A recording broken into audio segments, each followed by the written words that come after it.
Kaleshwaram commission విచారణకి ఇవాళ మాజీ మంత్రి బీఆర్ఎస్ ఎమ్మెల్యే హరీష్ రావు హాజరు కానున్నారు. కమిషన్ కార్యాలయం బీఆర్కే భవన్ లో జరిగే విచారణకు హాజరవుతారు. కాళేశ్వరం కమిషన్ జస్టిస్ పినాకి చంద్రఘోష్ విచారణలో భాగంగా ప్రాజెక్టు బ్యారేజ్లు నిర్ణయించడంలో కీలక వ్యక్తిగా హరీష్ రావు నాడు నీటిపారుదల శాఖను నిర్వహించారు. కమిషన్ ముందుకు ఆయన చెప్పే సమాధానాలు కీలకంగా మారనున్నాయి. మరి ఈ రోజు కాళేశ్వరం కమిషన్ ముందు హరీష్ రావు విచారణకు హాజరు కాబోతూ ఉన్నారు. ఎలాంటి పరిణామాలు చోటు చేసుకునే అవకాశం ఉంది? అప్డేట్స్ అందించడానికి మా ప్రతినిధి ప్రతాప్ మనకు అందుబాటులో ఉన్నారు. ప్రతాప్, సంధ్య, ఈ రోజు కాళేశ్వరం విచారణ కమిషన్ ముందుకు మాజీ మంత్రి బీఆర్ఎస్ ఎమ్మెల్యే హరీష్ రావు హాజరు కాబోతున్నారు. దీనికి సంబంధించి ప్రాజెక్టు విషయంలో అవకతవకలు జరిగాయని చెప్పేసి ప్రభుత్వం దీనికి సంబంధించి ఒక న్యాయ విచారణ కమిషన్ అయితే వేయడం జరిగింది. కమిషన్ విచారణకు సంబంధించి కూడా ఇప్పటికే ఏడాది కాలంగా అన్ని స్థాయిల్లో ఉన్న దీనికి సంబంధించి నిర్మాణంలో భాగస్వామ్యమైన అధికారులతో పాటు ఐఏఎస్ అధికారులను కూడా విచారణ చేయడం జరిగింది. అయితే ఐఏఎస్ అధికారులు కానీ ఇంజనీర్లు ఇచ్చిన సమాచారం సూచన మేరకు పొలిటికల్ లీడర్లను కూడా విచారణ చేయాలని చెప్పేసి నిర్ణయించింది. అందులో భాగంగానే ఈటెల రాజేందర్ అంటే అప్పట్లో దీనికి సంబంధించి ప్రాజెక్టు నిర్మాణంలో భాగస్వామ్యంగా ఉన్నప్పటికీ ఉన్న నేపథ్యంలో ఇరిగేషన్ మంత్రిగా పనిచేసిన హరీష్ రావుతో పాటు అప్పుడు ఆర్థిక శాఖ మంత్రిగా పనిచేసిన ఈటెల రాజేందర్, అదేవిధంగా మాజీ సీఎం గతంలో సీఎంగా పనిచేసిన కేసీఆర్, వీళ్ళందరూ ముగ్గురు కూడా పిలవాలని చెప్పేసి నిర్ణయించి ఇప్పటికీ నోటీసులు కూడా ఇవ్వడం జరిగింది. దీనికి సంబంధించి కూడా గత శుక్రవారం ఈటెల రాజేందర్ ఆర్థిక మంత్రిగా పనిచేసిన గతంలో ఆర్థిక మంత్రిగా పనిచేసిన ఈటెల రాజేందర్ కూడా అటెండ్ కావడం జరిగింది. కమిషన్ ఏమేవైతే క్వశ్చన్స్ వేసిందో దాదాపు 19 క్వశ్చన్లు వేయడం ఆయన జరిగింది. ఆ 19 క్వశ్చన్లకు సంబంధించి కూడా ఆయన అఫిడవిట్ రూపంలో కూడా ఆన్సర్ చేయడం జరిగింది. దీనికి సంబంధించి కూడా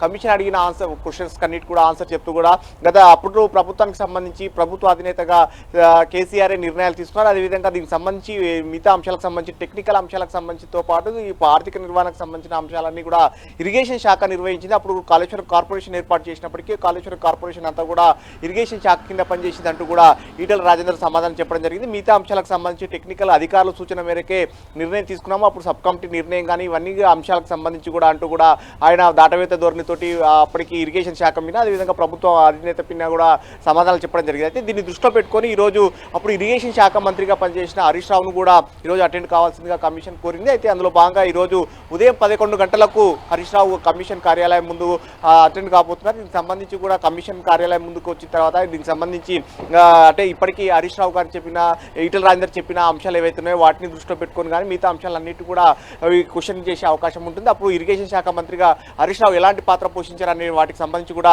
ఈరోజు క్వశ్చన్లు వేయనుంది. అయితే దీనికి సంబంధించి ఇప్పటికీ 2 రోజుల క్రితం హరీష్ రావు కూడా కాళేశ్వరం ప్రాజెక్టు సంబంధించి ఒక పవర్ పాయింట్ ప్రజెంటేషన్ కూడా ఇవ్వడం జరిగింది. అయితే ఈ అంశానికి సంబంధించి ఆర్థికపరమైన అంశాలకు సంబంధించి ఈటెల రాజేందర్ చెప్పిన వాటిల్లో వాస్తవం లేదంటూ కూడా ఆయన బదులు కొట్టే ప్రయత్నం చేశారు. అయితే ఏ అంశం ఈరోజు చర్చకు వచ్చినప్పుడు కూడా కమిషన్ ముందు కూడా ఇదే అంశం చెప్పే అవకాశం ఉన్నట్టుగా కూడా తెలుసు. సో మొత్తం మీద ఇప్పుడున్న ఈరోజు హరీష్ రావు కమిషన్ ముందుకు అటెండ్ కావడం అనేది ఒక ఉత్కంఠమైన వాతావరణం అయితే నెలకొందని చెప్పుకోవచ్చు. ఎందుకంటే హరీష్ రావు ఏం చెప్తాడు, ఏం దాన్ని ఈటెల రాజేందర్ చెప్పిన అంశాలకు సంబంధించి కానీ హరీష్ రావు ఏ విధంగా దీన్ని డిఫైన్ చేస్తారు అనేది కూడా చూడాల్సి ఉంటుంది. ఈరోజు హరీష్ రావు చెప్పేదాన్ని బట్టే ఎల్లుండి కేసీఆర్ అటెండ్ అవుతారు కాబట్టి కేసీఆర్కి సంబంధించిన విచారణ దీనిపైన డిపెండ్ అయ్యి ఉంటుందని కూడా చెప్పొచ్చు సంధ్య.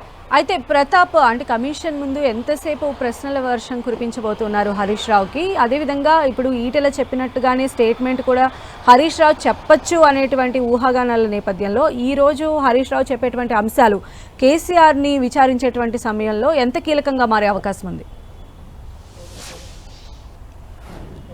డెఫినెట్గా ఈరోజు ఈ అంశం ప్రధానంగా హరీష్ రావు రావడం అనేది చాలా కీలకంగా మారే అవకాశం ఉంటుందని చెప్పుకోవచ్చు. ముఖ్యంగా చూసినట్లయితే గత శుక్రవారం ఈటెల రాజేందర్ అటెండ్ అయినప్పుడు దాదాపు గంటన్నర పాటు కమిషన్ కార్యాలయంలో గడిపారు. ఆయన ఉదయం 11 గంటలకు వచ్చినప్పుడు 12:30, 1 గంటల దాకా కూడా అక్కడే గడపడం జరిగింది. అయితే దాదాపు కమిషన్ ముందు మాత్రం 45 మినిట్స్ పూర్తి స్థాయిలో ఓపెన్ కోర్టు విధానంలో క్వశ్చన్ చేయడం ఉంటుంది. ఓపెన్ కోర్టు విధానంలోనే ఇప్పటివరకు కూడా జరిగిన ప్రాసెస్ అంతా కూడా ఓపెన్ కోర్టులో భాగంగా ఫస్ట్ సేమ్ యాజ్ ఇట్ ఈస్గా ఏ విధంగా అయితే కోర్టులో పరిణామాలు ఉంటాయి సేమ్ అదే విధంగా దేవుని మీద ప్రమాణం చేసో లేదంటే కనుక ఆత్మసాక్షిగా ప్రమాణం చేసో అంత నిజాలు చెప్తానంటూ కూడా అడిగించే ప్రయత్నం ఉంటుంది. మొదటగా ఈ విధంగా ప్రమాణం చేసిన తర్వాతనే నెక్స్ట్ ఫర్దర్గా వరుసగా క్వశ్చన్లు ఉంటుంది. అయితే ఈటెల రాజేందర్ కూడా సేమ్ యాజ్ ఇట్ ఈస్గా ఇదే విధంగా జరగడం జరిగింది. దాదాపు ఆయన 45 నిమిషాల పాటు 19 క్వశ్చన్లు వేశారు. 19 క్వశ్చన్లు కూడా పూర్తిగా ఆర్థికపరమైన అంశాలతో పాటు ఆయన క్యాబినెట్ సబ్ కమిటీ మెంబర్గా కూడా పనిచేశారు కాబట్టి అప్పుడు ప్రాజెక్టు నిర్మాణానికి సంబంధించి స్థల మార్పు కానీ వీటికి నిర్మాణానికి సంబంధించిన అంశాల మీదనే ప్రధానంగా క్వశ్చన్ చేయడం జరిగింది. ఈ రోజు కూడా సేమ్ ఇరిగేషన్ మంత్రిగా ఇప్పుడు హరీష్ రావును కూడా సేమ్ యాజ్ ఇట్ ఈస్ గా